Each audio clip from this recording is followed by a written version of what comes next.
Yo, what's up? Third season of Spartacus Demons come out, and it started well. You can see a lot of development of characters that been opposing for the time skip that is gone through, and basically Spartacus is mainly pulling his attention and getting that much of an army so he can face the Romans and can see better slaves, rebellions, gladiators, rogues, all those type of people, and they're living in a time where they're like in poverty right now, and they're gonna need shelter for the winter that's supposed to come. They're gonna go through hungers, cold, thirst, anything that that is gonna become climate like winter. That was basically in the last part. I'm looking forward to what they're gonna make progress on right there. But it started off as well as Spartacus making the time skip that has been gone. They gathered that much of an army, and they were fighting a few Roman. No, that it wasn't a few, a lot of Roman during the time skip that was going on. Basically, that basically you can see he had gathered a lot of tombstone birds that that was opposed by commanders that they defeated.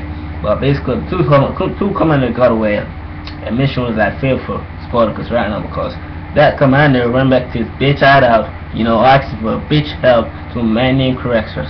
And Crexus, I must say, is one of the most high maintenance guy right now because I'm mainly focusing on him right now to talk to Spartacus because he's that much of a talk to Spartacus.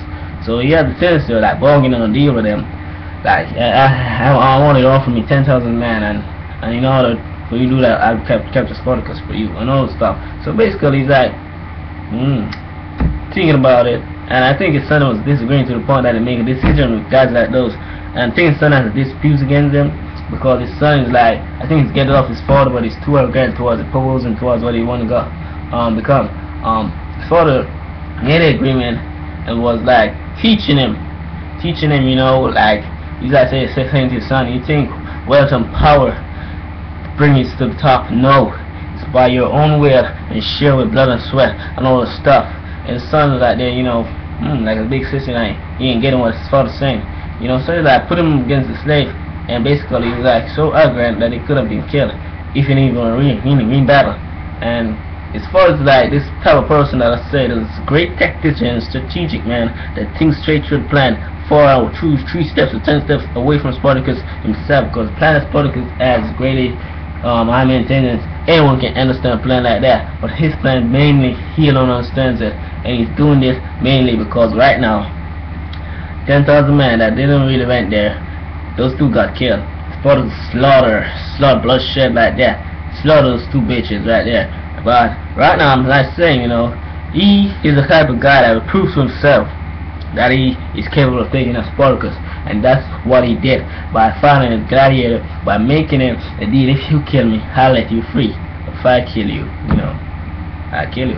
But he did it, and the gladiator that is experienced, that it ain't no normal typical guy that had gone against his own dominance and he was killed by his own dominance. I don't see that as honor, but I see that as a highly competitive opponent for Spartacus. And I must say that's how Crexus is. And basically I was surprised right there, because while doing that, Spartacus went to the bitch ass captain that was like hiding around, saying, oh please don't kill me Spartacus, I surrender, oh please don't kill me, let me go, me and my partner, Spartacus said, I won't let you handle the fucking Roman, I will shut you up and I will cap you up, and he did. So I think it was saying it was through that sort of statement anyway. But it was a good episode.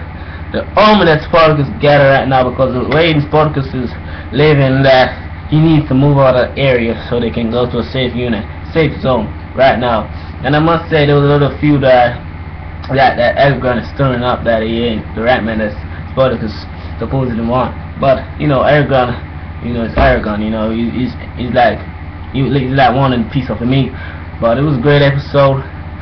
There's a lot of shit going on that Spartacus know about, that Crexus is going up against. So Crexus sent 10,000 men, and they destroyed those few Romans. I like Olivia that she was shoved that sword right up in his head and like, I'm dead, bitch. I'm gonna make you go to death. So things going down. Gannicus all the shit goes down. And it was a great episode. Must say that Spartacus is a great tactician right now because he plans everything true.